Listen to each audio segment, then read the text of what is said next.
Welcome to the Inner Self Confidence Podcast. I'm your host, Katie Delamont. Real talk for women who are done overthinking, freezing, or abandoning themselves. If you are ready to feel calm in your body, trust yourself, and speak up without forcing it, you're in the right place. Because confidence isn't something you perform, it's something you build from the inside out. Let's go. Welcome to episode 46 of the Inner Self Confidence Podcast. Why you still feel stuck. Rewiring the subconscious brain with Maddison Everist, who is a hypnotherapist and an RTT practitioner. She's also certified in EFT and parts work.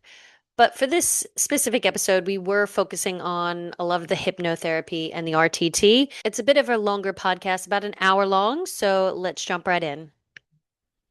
All right. Well, welcome to the podcast, Madison. Thank you so much for joining. Thank you for having me. Yeah. Well, I do want to tell the audience, because I have talked about it on the podcast where I talked about going to my 10-day silent meditation retreat. And I talked about how I met you a few weeks before at another retreat, a wellness retreat, Holding Space with Grace. Shout out, amazing events. And I was like, oh, I'd love to have a new podcast. And you're like, oh my God, I'm going to a 10-day silent meditation retreat. Can we do it after? I'm like, we're going to the same one. We not only end up sleeping in the same building, just a few doors away, but we were literally in the meditation hall next to each other. And you were the only person who was next to me. So I was at the end of a row. And it's completely random. Like, I love how the universe works. Like, no coincidences. We were meditation buddies, and today we're going to be talking about hypnotherapy. So you're a hypnotherapist, you do RTT, and obviously we can get into what that is, but please tell my audience who you are, what you do, and why you're so passionate about it. You're firstly touching on, just to flow off, how we met and how kismet that was. We were absolutely meant to meet, and then I think we actually tried to do this podcast before Vipassana, and I'm really glad that we didn't, in a way, because I feel like sitting right next to you, it would have been so easy to just like flow into your bubble and kind of tune into what was going on in your world. So that was a blessing in a way. But yeah, crazy that we were seated next to each other. There would have been like 40 women there for reference as well. Yeah. So yeah, so beautiful and crazy to connect and to have that experience together.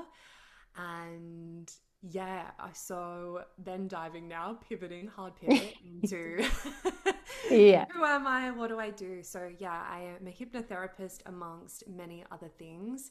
I How deep do we want to go into the background of this story, actually, is probably my question, and then I can flow I'll from there. leave that up to you. So however deep you want to go or shallow, that's up to you. Beautiful. I always share the story of what I call my quarter life crisis. So when I was 25, for reference, I'm now 32. Um, I was working, a full-time job in fashion. I was a general manager. I was earning, like, ticking the boxes with the house and the partner and the six-figure salary. And I hit a point where I was so anxious. I was having panic attacks. I was all of the things. And I knew that something needed to shift. I'd experienced quite bad anxiety and depression on and off for about a decade at that point. Was very productive in spite of that. But I hit a point and I was like, something really needs to shift drastically. And I had no intention to ever go to India. It wasn't even on my radar. I was like, I'll just go do some really luxurious, yoga retreat style thing. And I was initially looking at Hawaii. Anyways, somehow I ended up landing on India and naively booked 800 hours of yoga teacher training, which is insane for anyone who I knows. mean, I know what that entails because I did, 200, 500, but it's a lot at once. It's a lot at It's a once, lot of hours. especially when your system, for me, I was burnt out, like without realizing or having that language And at that in point in time. India, And in India, yeah, which is yeah. not a relaxing place. And no, Beautiful. it's meant to put you up against your edge. 100%. It's like beautiful chaos is how I often describe Mm. India. So, yeah, I was very naive, dived in straight away. So, I landed and went straight into 500 hours of yoga teacher training. I was so sick. I ended up getting like a throat infection, and Mhm. all of the physical things that were going on in my body really came to the surface. But I was there for about 6 months. So I did 2 months intensive, which is kind of like almost Vipassana style, like 10-hour days. You're meditating, you're doing breath work, you're doing asana, you're learning Ayurveda. Yeah. And then I had a couple of months travel and then did another 300 hours. So I started in Rishikesh and then landed in Goa Mhm. and then headed back home. This is 2019, so COVID hits after that. So that was kind of an initiation into this space. And what I discovered is that as I was learning, what really drew me to do a yoga, and I didn't have the words for it at the time, but what I in hindsight really got out of it the most was the philosophy and starting Mm. to become aware of what beliefs were, driving me and all of these things, and starting to shift my perspective on how I perceived myself and the world around me. That was really powerful. So I landed home, had more tools. The world is now in chaos. And I'd noticed shifts, but there was still just something underlying where I would notice almost temporary relief, but not sustainable relief from self-sabotaging patterns or, mental thought patterns, the inner critic. And I had a little eat, pray, love moment on the floor, crying, being like, I need help. I don't even know what to do at this point in time. And really shortly after, hypnotherapy came into my life. And I think I was just honestly at a point where I was so desperate that I would try anything. And I think, similar to so many people, we've been so conditioned to what hypnotherapy is, and that it's like a chicken and it's mind control and like all of this stuff. And so there was a lot of resistance from me to try it. But again, I was desperate. And so we do crazy things when we're desperate, and we'll try anything. And so I started doing a lot of hypnotherapy myself and with practitioners, and I really started to notice not only shifts but sustainable shifts. So I was really noticing big changes in how I was thinking, how I was speaking about myself, what I thought that I was capable of, building confidence in like taking greater risks and leaps. And it was very, very uncomfortable time in my life, but over time was like, okay, there's something here. I was doing a lot of other practices and therapies and seeing, so many different practitioners at that time as well. But that seemed to be the one modality and practice that I would come back to. And that was just really creating quite rapid change for me. Fast forward 2-3 years doing hypnotherapy, doing these practices myself, I hit a point where I was like, I need to share this, I need to learn it. So then went and did my training to become a hypnotherapist, which is combined with another practice I use, rapid transformational therapy. And then, the rest is history. Obviously, I'm such a avid learner, and other things flowed into my tool belt after that. But that's the core of what I come back to. So, long Yeah. story, as short as I could. Yeah. So I've done RTT specifically for I've had a lot of fears of public speaking. I had a panic attack when I was younger in front of people. I also had a little bit of a panic attack public speaking in front of a group in a wellness, women's wellness. And I did an RTT session, and I was so blunt. Like I was, because I'm an avid meditator. I'm like, I'm not going to be able to be hypnotized that easy. I went deep so fast. And I told you the story where I was literally on my floor crying about literally being in my like 12-year-old body, remembering this thing that was happening of me not being able to have my voice heard with my mom.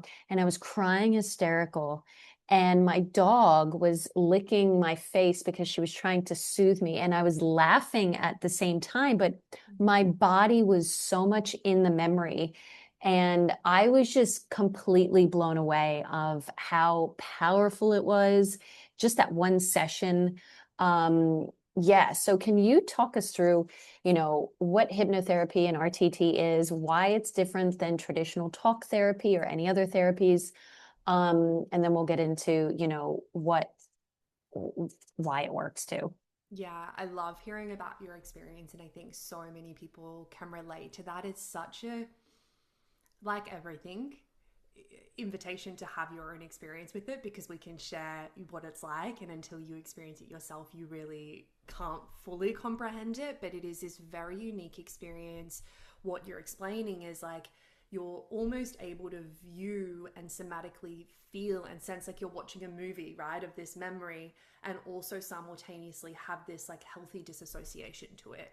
And Mhm. for anyone that has even looked into, psychedelics or different forms of therapeutic practice where there is these really dramatic shifts, that's kind of the key formula. It's this safe container that's been created, and it allows you to review experiences, process the sensations that are being stuck in the nervous system, while also having this healthy disassociation and knowing that that is not fundamentally you, right? The trauma is not fundamentally you. You're able to have that awareness and observation of it without being fully in it. So it's a very unique experience to have, and yeah, one that I invite, whether that is through meditation or hypnosis, someone to delve into. It's very cool. But the core difference, I mean, there's so many with talk therapy. A lot of the time, I nothing against talk therapy. I'm studying, my degree in psychology. It's something I've gone to and from over the years, and I think it absolutely has its place, especially at the start of someone's journey, because it allows you to start expressing and talking and understanding, but it only goes so far. It's like one piece. Very little far. Like I Yeah. have, I will probably do a whole podcast episode of, look, Mm, I'm not knocking it, but I'm just calling fucking bullshit on it. If it actually worked, why is suicide, anxiety, depression, stress going up, not down? We have more certified, licensed psychologists than ever before. I mean, let's just call it what it is. It's not fucking working. yeah. And Like it's that. validation is a huge part of healing, but it is a small, very beginner step. Agree. And awareness alone isn't enough. I'm going to say No, it. This is it's something that I dangerous. fucking preach. It is. And we will go into why, but like Yeah. awareness alone isn't enough. And yeah, it's like step one to the puzzle is awareness and validation. And then there is a whole other like 10-step formula to Yeah. actually experience alchemy, transformation, sustainable change within your life. And so I think it's really important to understand the psychology and the talk therapy side of it. And again, an invitation to, if that's where you're at, beautiful, start there. But there does need to be, like, yeah, we'll be bold and say it, like, there does need to be other modalities, practices, therapies in play for you to really get the results that you're actually craving. Yeah. And so talk therapy, you're like, it is basically is what it sounds like. You're literally talking from a conscious state, and that's kind of where you're remaining, right? You're not going deeper into the subconscious mind. And so I'm going to speak kind of like layman. I feel like your audience is very well versed and educated and they would know this, but just in case someone's landing on it for the first time, I don't want to be speaking the lingo and they're like, what is this crazy lady talking about? I don't understand. I really like to ground these things. So with talk therapy, you're kind of looking at it through the lens of we're largely speaking to the conscious mind on a conscious plane.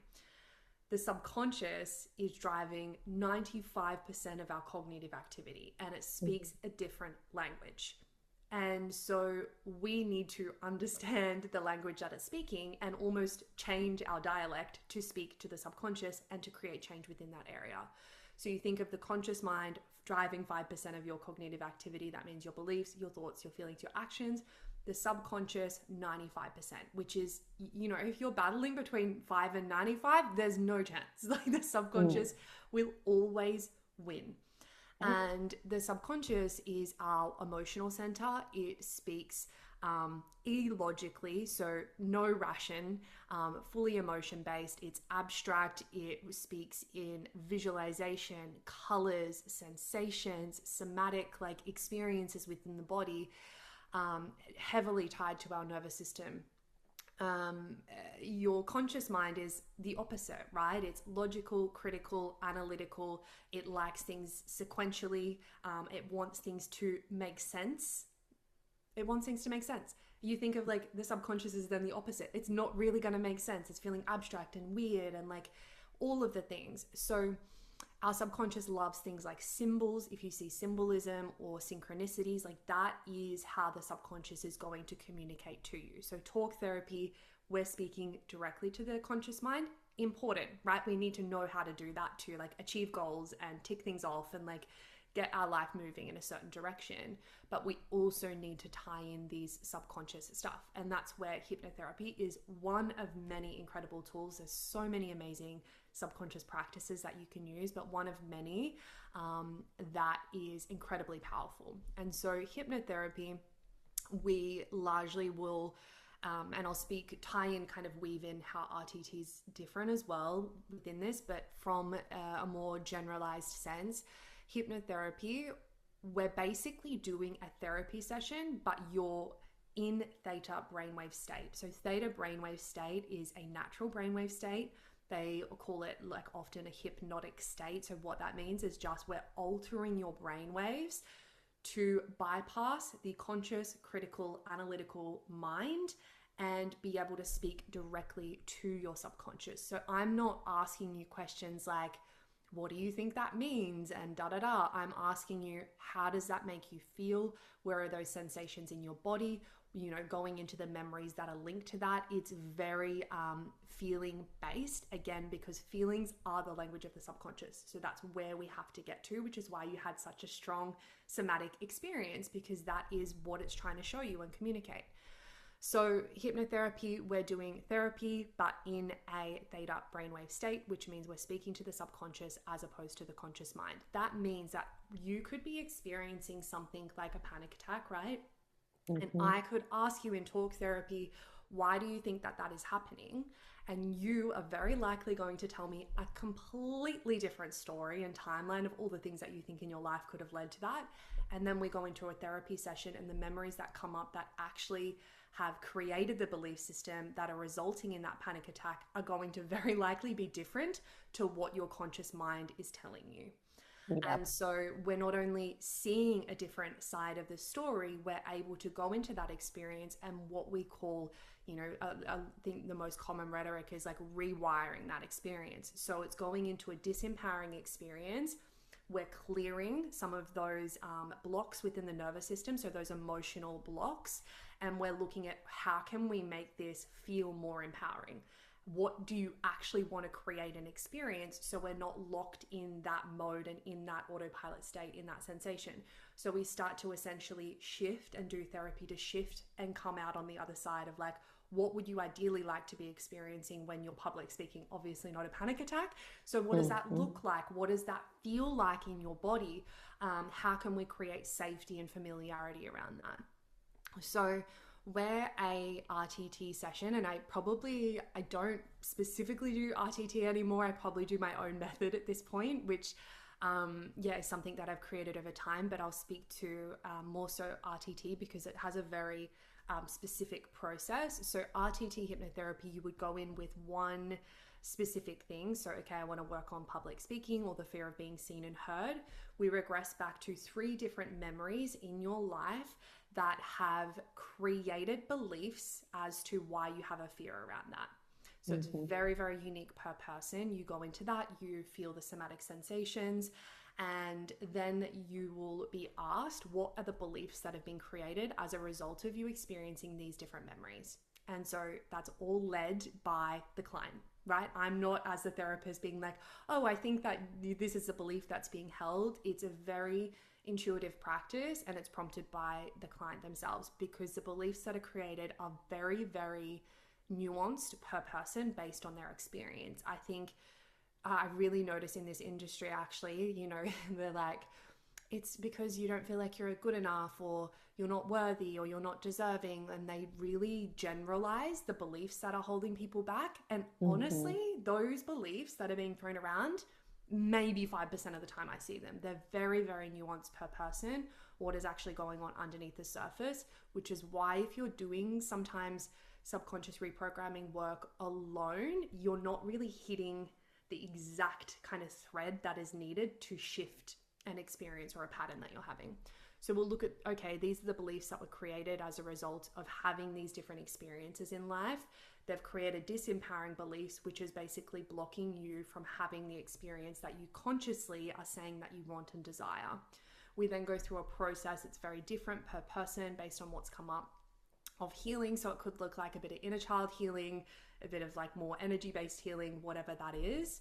A beautiful soup and concoction.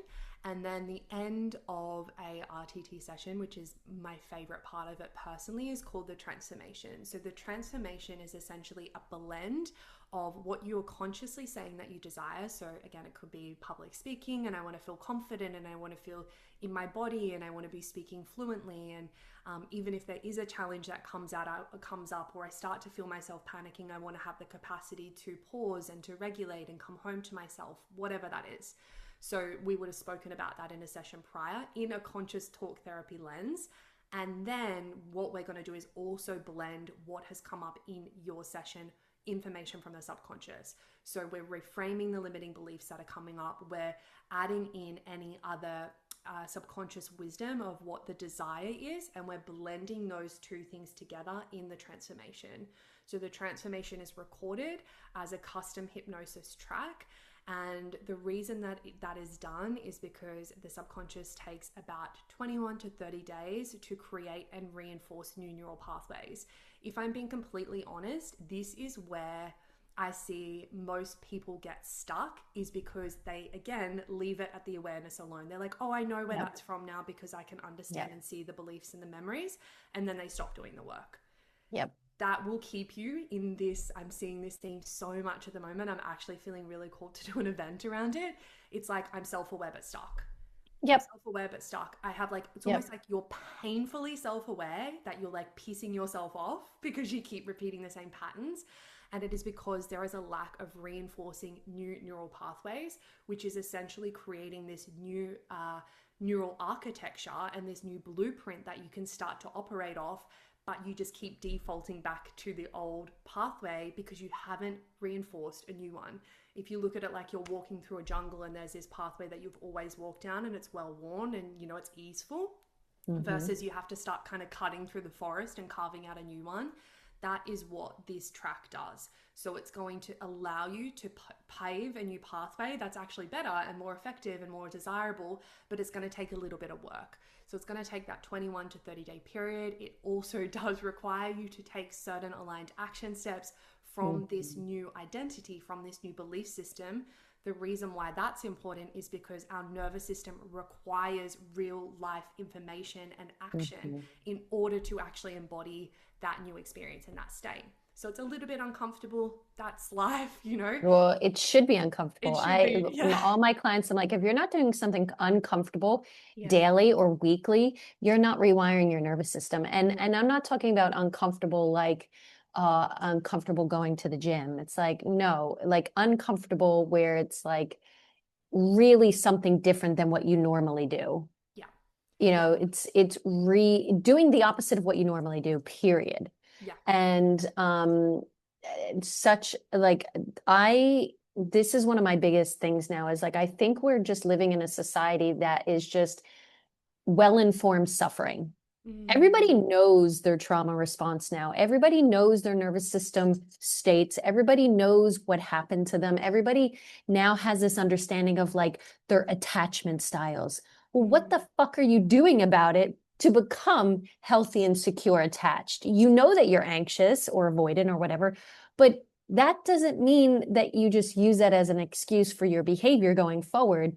That doesn't mean you're not compassionate, of course, but like so many people are just using awareness as another excuse of why they aren't moving forward. I agree. I think we've gotten very, very, very, very, very good, myself included. I've been there and I still catch myself in this of like, you can be very articulate and, you know, create, again, that's a logical mind. That's a conscious mind that we're feeding into too much. It gets the ego can get, when we start to do personal development work, the ego gets very, very, very loud wise about how it's going to sabotage you, because it will use this language to make it sound like, oh, this thing isn't aligned. And it's like, no, it is aligned, but it's uncomfortable. And so you're just staying in your comfort zone by saying, oh no, maybe it's not aligned, or maybe, you know, it doesn't feel good. It's not going to feel good. For a period of time, it's not going to feel good to move in a different direction. That's life. And it should never be like, it should always feel a little bit uncomfortable. Like this is the thing I want people to like really, like this is why I call it inner self-confidence. And I want people to know that confidence isn't something that feels good. It's rejection, it's resilience, and it's repetition of like just rejection. Like this is why I do a lot of the things that I do, because I'm just constantly getting rejections or no's. And it's like, well, this is how you actually grow. Yeah. Awareness and experience is important, but like if you're not failing often and showing the nervous system that it's okay when things aren't going your way, like you're just going to constantly keep staying in that comfortable bubble. Yeah. And I think hypnotherapy, in my own experience of RTT, it's such a digestible way for people, and it's very effective, at least I think so. What would you say, what keeps people, so many people stuck in those same patterns and that logical mind, even when they know better? Is it beyond just the awareness or that uncomfortableness? Yeah, I think feeding back into what were speaking about, which is like you're not doing, and you've also just highlighted then to reprogram the mind, there's like a formula, right, that actually needs to be in play to basically get to the point where you want to shift your autopilot state, because we're operating off an autopilot state which is run by the subconscious. We want to identify what that autopilot state is and we want to change it. And in order to change it, it requires what you're saying, repetition. Another part of it is actually emotional intensity. So repetition, emotional intensity, and experience. And so those three things need to be at play in order to create the new neural pathways, to create a new autopilot state, and to get unstuck, essentially. So that's what the recording does. But like I said, you also need to be taking action, similar to what you're saying. Like, what action are you then taking that's in alignment and is congruent with this? Because it doesn't work. And what I often see why, again, when you're forcing yourself to take action, but you're not doing the subconscious work, that is so depleting and so hard for for starters. And the reason a lot of the time as to why it isn't working is because there's like the wrong emotional frequency attached to it, right? There's like, we're taking action from a conscious state, but it's like fear-based. Yeah. So a big part of it is like, what emotion and what frequency do you want to tie to that new action to become your new autopilot state? Is it coming from, even if it's faked for a little while, we love a little bit of faking before it becomes, more embodied, but like, how can you take action and drop into a more confident version of yourself as you take that action? So the repetition of that paired with the confidence over time is what is going to get you unstuck and is what's going to shift it. Again, the thing that I find keeps people stuck is like a couple of things that are going on in the formula. One, biggest one, there's just a dissonance between our subconscious desires or belief systems and what we're consciously saying we want. So you'll see this a lot, like a great practical example could be, I want a like loving partnership, right? Beautiful conscious desire. Subconsciously, what could be going on is that, yeah, you have this pattern of avoidance. You believe that you're unlovable. You believe that all men are going to hurt you or harm you or leave you, whatever. We've seen it all. Again, Or very you have to do everything in the relationship in order to that. be loved. Yeah. People Mm-hmm. pleasing, lack of boundaries, like whatever the beautiful formula that our subconscious has underneath the surface, you're stuck because there's dissonance. So you're trying to move towards this, you're feeling confused, depleted, like there's something wrong with you. So I think actually something I really want to speak, because I'm so big on this, because if you are new to this work, it can actually be really frustrating and you can be like, what the fuck? But like, why would I believe that I'm not lovable when I do believe genuinely that I deserve this loving relationship? There is nothing wrong with you at all. Number one, you're not broken. There's nothing that needs to be fixed. It's literally as simple as there's dissonance between these two parts. And it is because of how the subconscious is created. It was wired and these beliefs were created purely out of like such good intentions from these tiny little versions of you, usually age 0 to 7 years of age, who just didn't have the brain capacity to actually like critically think. Basically, we're operating in theta brainwave state up until about 7 years old, largely. So we're being rewired, right? Life is showing us a blueprint of how we can, at the simplest form, stay alive in this world. And so if, your parental figures are not in a loving relationship, it normalizes that, and it's like, okay, that's what's safe because it's what's familiar. That is as Yep. simple as it is. It's nothing to do with something's wrong with you, you're unlovable, anything like that, even though that might be the beliefs that are being held at that point in time. So I kind of just want to hone into that because I don't want it to feel disempowering for someone listening to this and being like, you know, none of that. Yeah. Let's just erase that. It's very simple. The subconscious primary desire is to keep you safe and alive. It does that based off of familiarity. Anything that you experienced a lot of growing up is essentially your blueprint for what your life will potentially look like in some respect, largely. Yep.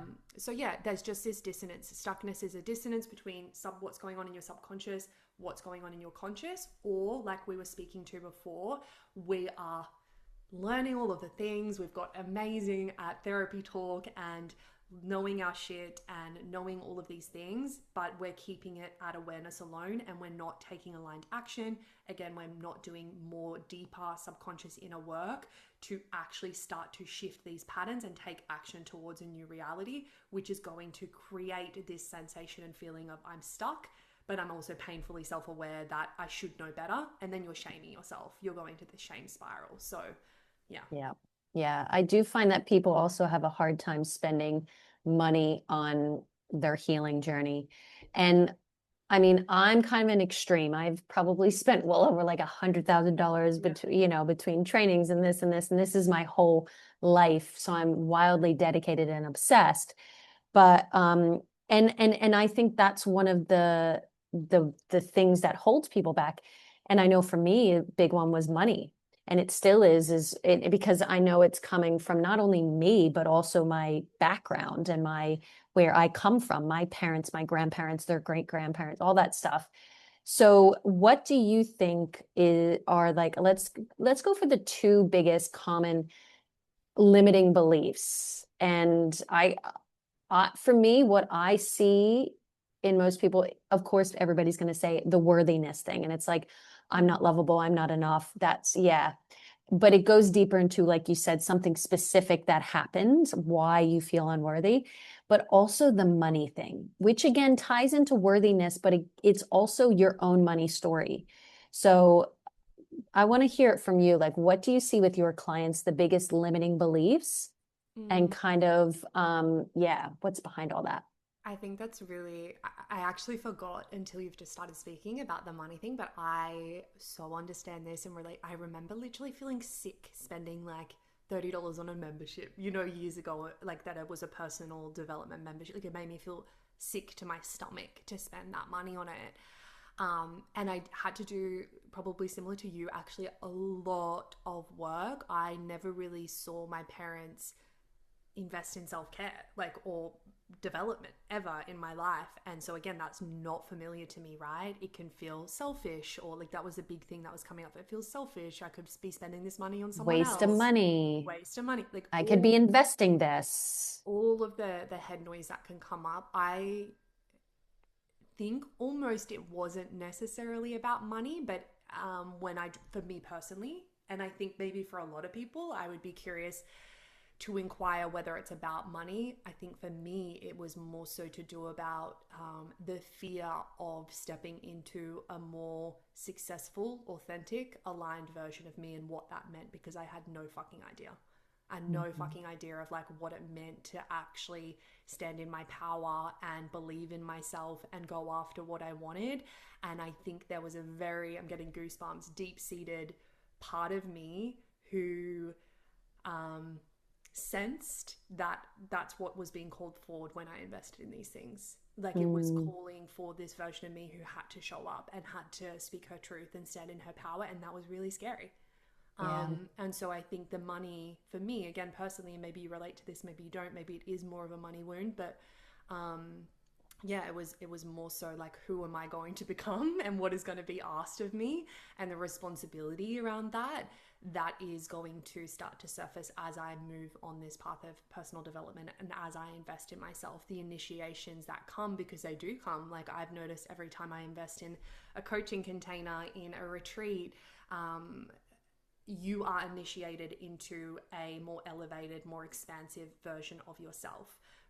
And Mm, the money is just an energetic investment into that version of you. Exchange. Oh yeah, when you were saying that you were afraid of stepping into that new abundant Mm. version of yourself, I think that speaks to so many people, including me. And we talked about this in the grungy bathroom before we left the Our Vipassana. Vipassana bathroom chat.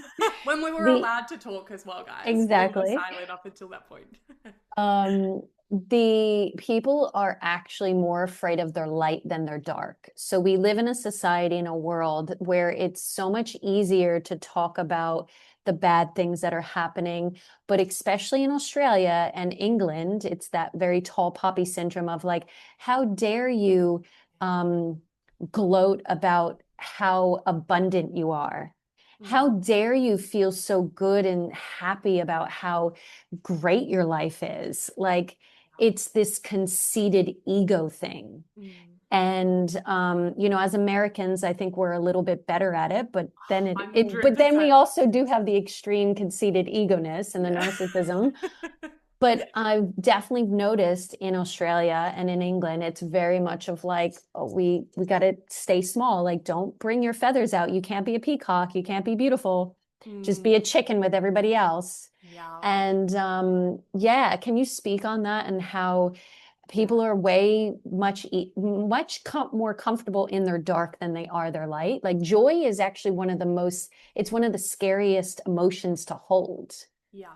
because I we're afraid of it being taken away or afraid of it being too much.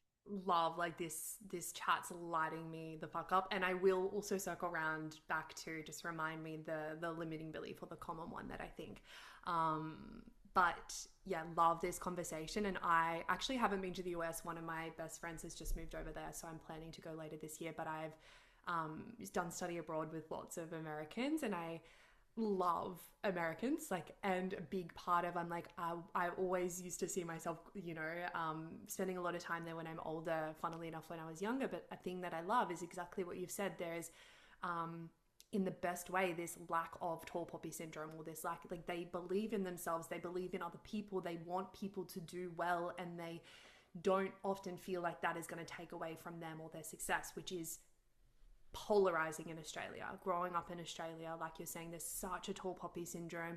It's people constantly cutting your feet out from under you if you try and, back yourself or believe in yourself. And I feel very fortunate at the moment with the life that I've created, the community spaces that I'm in, and the women around me, because it's very much not that.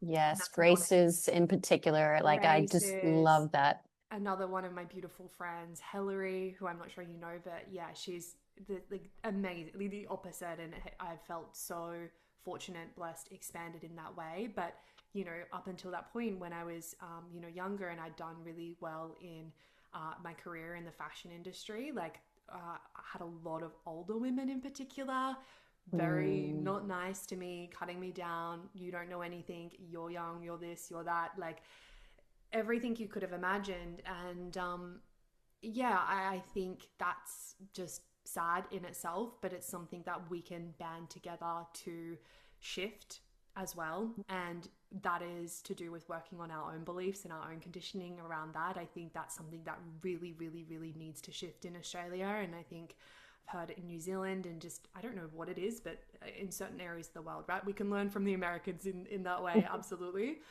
Um, but I think tying into as well what you're saying, and I've definitely had my own experience. I've actually spoken on Hillary's podcast quite deeply about this, which was the feeling of joy for me was petrifying. And Mhm.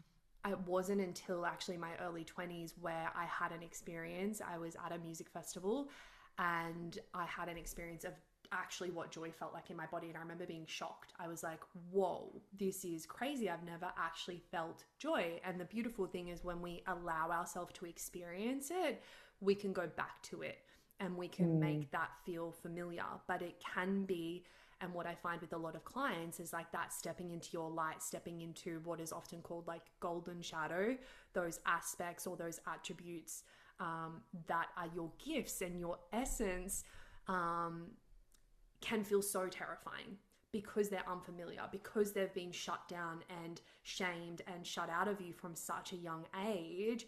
reconnecting back to those things can actually, and absolutely for me, feel more terrifying than just staying small, staying, talking shit about myself before other people do, whatever that entails for you. So it's absolutely been such a practice for me. And I think for so many women that I work with, it can feel, absolutely scarier and far more easeful to stay in the stuckness, to stay in darkness, Stay small.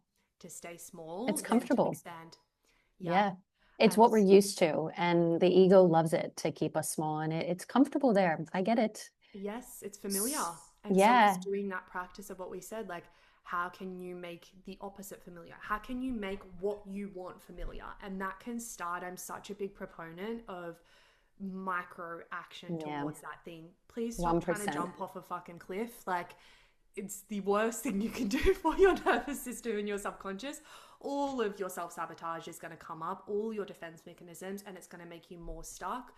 Whereas if you look at a quality like confidence or like joy or like love, like what is it that's within you that is wanting to be expressed, and how can every single day you can do one tiny thing that's going to allow you to tap into that, even just 1%. And the more that you do that, the more that becomes part of your identity, the more familiar that it comes, the more easeful that it is, and it starts to rewire your nervous system and your subconscious mind in that direction. But I think it's such a beautiful topic that you've brought up, because I couldn't agree more. Like, if you are feeling, scared of your light, you're not alone in that. And it does genuinely a lot of the time feel scarier to step into that than it does to stay where you are. So fully agree. Yeah. And would you say one of the biggest reasons clients come to see is the fear of being seen and being heard? That's definitely been one of my biggest ones. I feel like they almost fall under three, I guess, categories for sessions. One is actually around probably themes like burnout, lack of Mm-hmm. safety, like psychological safety, internal safety. So that kind of genre. The next one is more so your self-sabotaging patterns and fears. So fear of being seen and heard, procrastination, people pleasing, lack of boundaries, all of that beautiful concoction. And then the third one is more so what we're speaking about now, which is like, I have no idea what my purpose is. I don't even know who my higher self is. That's fucking terrifying for me to even explore that. And then we work on that side of things. Yeah. Yeah. Oh, I love this. Now, what is one of the biggest transformations you've witnessed through hypnotherapy and RTT, whether that's yourself or with clients, if Yeah. you're allowed to talk about it? Yeah, I'm actually going to add in the belief, because I want to circle back around. I'm known for just going off on a complete tangent and Please do. going somewhere else.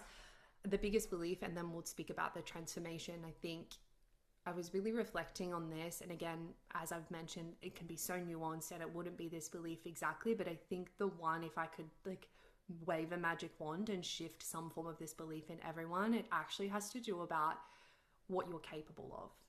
So Mm, I actually had a client last night, and one of her beliefs is, I'm not capable. And that belief is really scary, because it can stop you from cultivating confidence, right? And recognizing that your potential is infinite, and that you are connected to a greater life force. I believe that you're connected to the divine, which is endless love, abundance, all of the things that you could possibly desire.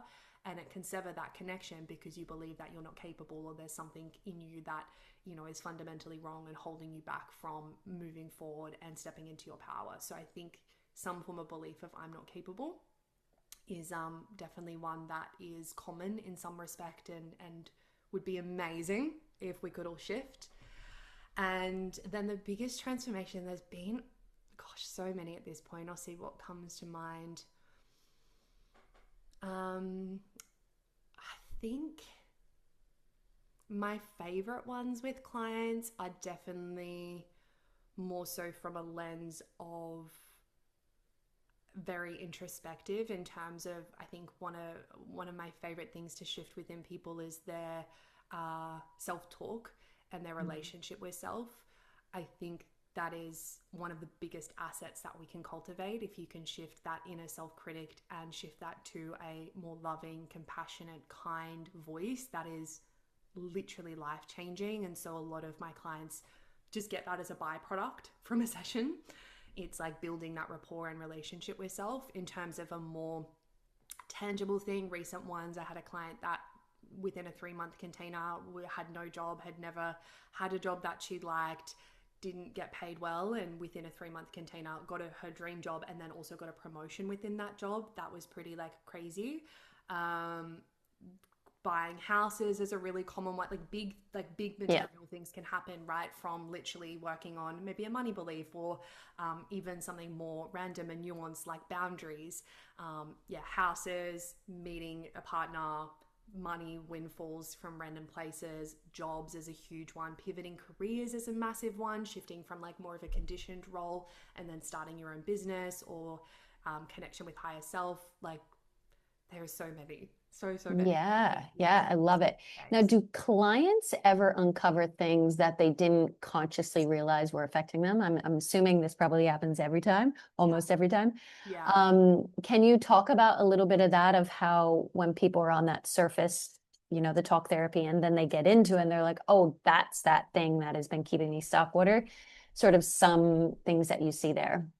Yeah, I would say, I feel like this ties into what we were touching on before. The conscious mind will be like, I'll have some people sit down, they'll be like, I know where this is from, it's this, and this. And I'm like, okay.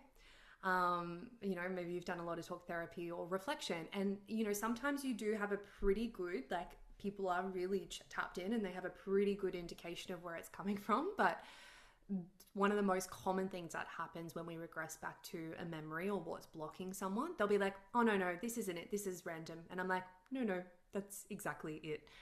And I think what scares a lot of people away from hypnotherapy, and I even had someone message me about this on Instagram like yesterday, is they don't have a lot of memories from childhood, or they know it maybe wasn't that great, and they're terrified that those memories will surface in a more clear way.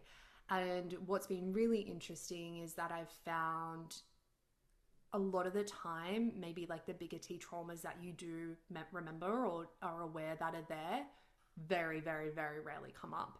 It's actually incredibly common for very nuanced things like a teacher yelling at you in primary school to be what has actually created the belief system versus a bigger T trauma. Of course, that can come up, but honestly, it's like 5% of the time. Like it's so minor. And so I think that's what surprises a lot of people. It's like, oh, this is really weird that it's showing me this memory. Like I either don't remember it could be from the womb, which sounds crazy if you haven't done it. A lot of things in the womb from when they're a baby and they're hearing certain audio, but they're not actually like necessarily part of an experience. They might be hearing and listening to their parents arguing and they haven't fully remembered it. So yeah, it can be a lot of the time things that you consciously didn't realize were there.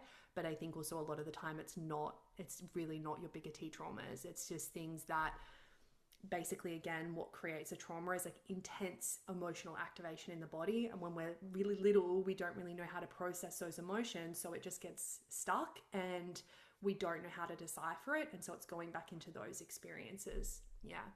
Yeah, I think that it's such a valid point. So many people really focus on these big T's, and like, look, they matter, of course, and they do affect people, but also very differently. So two people can witness the same thing or go through the same exact thing, and both have different experiences and different nervous system responses to it and different trauma responses. So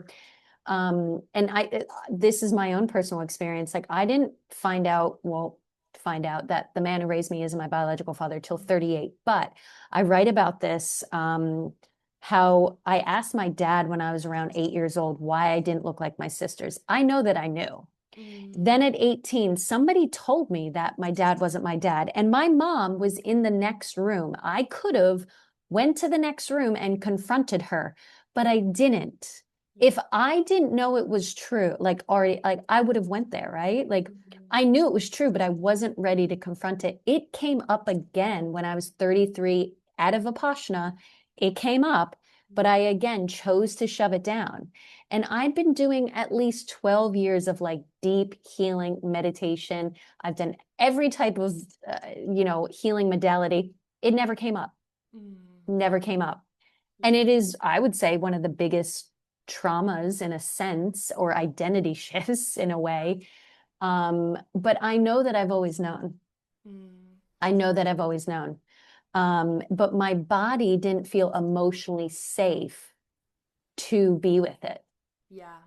And it's just, I want more people to know that um, your body is extremely wise and resourceful and resilient, Yeah. and it never makes mistakes. It's again protecting you. Yeah.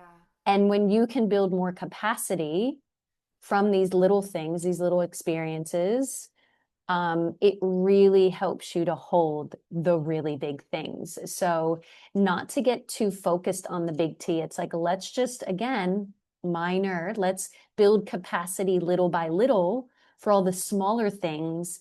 Then eventually my body will be able to hold that bigger thing in a much safer container.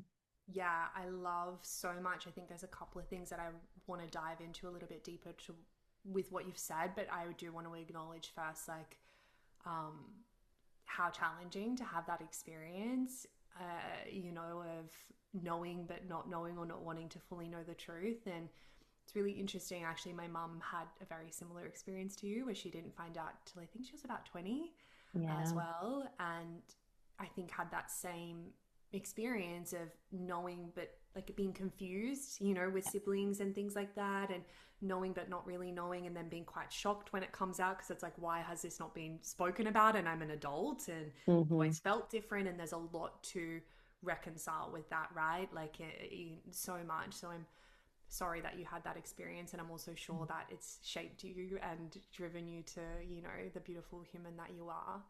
um, but I think absolutely want to really reinforce what you're saying is that, again, if we go back to the fundamental principle of the subconscious mind, like, its sole job is to keep you safe. And so it's not going to show you something if you are not ready to hold it. Yeah. It's going to bring you things to build that capacity. So when it gets to the point where you're ready to start opening up to something, you have enough capacity and resources to be able to hold and move through that experience 100%. It's going to help you to do that by knowing exactly the things to show you and where to lead you and where to guide you. We don't give our system, our mind, our body, our soul enough credit for just the insane intelligence that it holds. And so cultivating that, if you don't have that, which I didn't for a very long time, cultivating that trust within yourself in, again, really small, low risk ways until you get to the point where you have that capacity. 100% number one. And what was I going to say? There was another part that you said which was really beautiful as well. Building that capacity. In the smaller moment to moment. This is why I love mindfulness. I'm like, Mm, practice mindfulness, doing the dishes, doing the laundry, like all these little things that you have to do every day. You have to shower, you have to wash your, brush your teeth. You have to, if you have kids, like what you're doing to prepare their lunches, like doing it slower, doing it with the opposite hand, like doing things that you normally wouldn't do, lower stakes. Again, instead of confronting my dad, maybe just having a conversation with a work colleague or an uncomfortable conversation with a sibling first, or lower stakes. You build up. And again, the little traumas. We think that our body is so more affected by the big traumas, but my like fear of public speaking was more debilitating than knowing that my dad wasn't my real dad. that's exactly what I was going to speak to. Is Okay, like my fear of having an anxiety attack in front of a group of safe women was worse than finding out that the man who raised me is my biological father. Like, yeah, again, we think that or I have been sexually molested and sexually assaulted. Like, not to say that it didn't matter, but what really affected me were a lot smaller things of yeah, not being seen, not being heard, not being understood. Um, so many other things. yeah. And I that is think my experience. I don't want to push that on anybody else, but not to get caught up in these like big moments or big T's or labels and boxes. Yeah, I think, oh my gosh, there's so much that's dropping through at the moment. I think one thing is very Vipassana related, which they speak to, and I won't share too much because it's like a sacred practice, right? And you need to go on it yourself. But Something that really stood out to me this last Vipassana practice, they will say, you're obviously scanning your body. That's a big part of the practice. And so they'll say, don't just focus on the big, gross sensations, because it robs you of all of these tiny sensations and experiences that make up the whole. It Mhm. robs you of that experience. And so I think that really ties into what we're speaking to now. Like, yes, it's an important part of it, but it's one part of a whole and a bigger process. But the other beautiful thing with rewiring the subconscious mind is that it's not linear, right? And so you want to think of it more like a cobweb. And so sometimes when you start to rewire the mind, you are working on one thing and you think you might need to get to this big T trauma, but really by rewiring this one thing, it has this beautiful ripple on and flow on effect onto something bigger, and it basically eliminates you needing to worry about it, because we've dealt with the smaller things that actually create this bigger thing. So a lot of the time we don't necessarily need to go head on to this, because we've cultivated the resilience, we've done the work, almost like the table legs, right? There's like a tabletop and we've dealt with the smaller legs, and then the tabletop collapses and we don't really need to worry about it because it doesn't feel relevant. And so again, it's that process of, like you're saying, trusting in, what is alive for you right now. Like for you as a public speaking, what is alive that actually feels like it's trying to get your attention and it needs to be worked on, and moving from that place, doing low stakes, low risk things, building the resilience, building the capacity, and just trusting in your process. Maybe you'll need to work on those bigger things. Maybe you won't. Maybe it will be completely irrelevant by the time you get there and you're like, this doesn't actually affect me anymore. I've cultivated the beliefs that I can trust in myself, that everything's happening for a reason, that these things don't, make me believe or mean anything bad about myself, whatever it is. Everyone's process is so unique, but I love some of the things that you've shared, because I think it's important to know that there's no one way to view this, and everyone has a different experience and perspective, and some people are going to be able to relate to your experience of like, okay, these bigger things suck and they're not ideal, but they're actually also don't need to take front show, and there's other things that feel more important for me to work on. Yeah. Oh my God, I could talk forever about this. So, if someone is listening and they feel stuck, which I'm sure this is how most people find you, what is the first step? Is it like book that session for the Like, what is your process, or what do you suggest? First step, if you're feeling stuck, I mean, gosh, if you can create some space, ground, go out in nature and see what is the clarity that lands for you. What is that next micro step? Is that sending a DM to me or someone else, that's in the space? Asking for help. Asking for help. Is it that, you're like, fuck yeah, I've been looking at doing a session for ages. That feels exciting and also scary, and I'm going to do it. Is it that you actually, like you're saying, Katie, like, am I just needing to start really low risk and create and carve out more mindfulness throughout my day so I can get a little bit more clarity land through? But I think in essence, with all of those things, it's just taking the most generic advice, but like, go out in nature, sit down for a hot minute and ask yourself that question, and then allow your body, your mind, the universe to reveal what the one next step is and move in that direction. Yeah, that's it. Listening to the body. So, because it's the Inner Self Confidence podcast, what does inner self confidence mean to you? Beautiful question. I think to me, inner self confidence, I think for me, it's really about cultivating and strengthening belief within myself, trust within myself, and in my capability, and having confidence that with every step that I take, I know what I need to know in the moment, and what I don't know will reveal itself as I keep moving forward. Yeah, trusting that intuition, like you were saying before we jumped on the call. Yeah. Yeah, yeah. And so, where can my people find you, and what do you have coming up, if you have something coming up? Yes, so you can find me. The best place to probably connect is Instagram. So at Bloomin, Bloomin, within WITHIN underscore. You can access my website and all of the things from that page. and things coming up, really big things coming up over the next 12 months. So I am actually launching my own hypnotherapist certification very soon. So it will go live to be able to sign up in August, the 8th of August, and then we'll start on the 26th of October. So excited about that. I'll definitely release it Exciting. soon. Yeah. And I also have a retreat in Greece next May, which is called the Elevated States Retreat. It's with a really dear friend of mine who does astrology. So we'll be doing hypnosis, a lot of ancient mysticism, wisdom. If you can't tell, I'm very in love with that, blended with neuroscience and all of the other juicy stuff. So that'll be incredible. It's about a week long on the island of Kia, and we're 60% full. So just a couple of spaces left if you're interested in that. Otherwise, yeah, I think I have about 6 one-on-ones left for the rest of the year because we'll be focusing on that certification. So if you are interested, we've spoken a lot about the one-on-one process today. If that's something that's lighting you up, you can reach out for those as well. Yeah, awesome. Well, thank you again for your time, your energy, your massive wisdom, and being my little Buddha buddy. Yes, thank you so much, Katie. Such a gift to share this experience with you and just be in your orbit. So thank you. Thanks so much.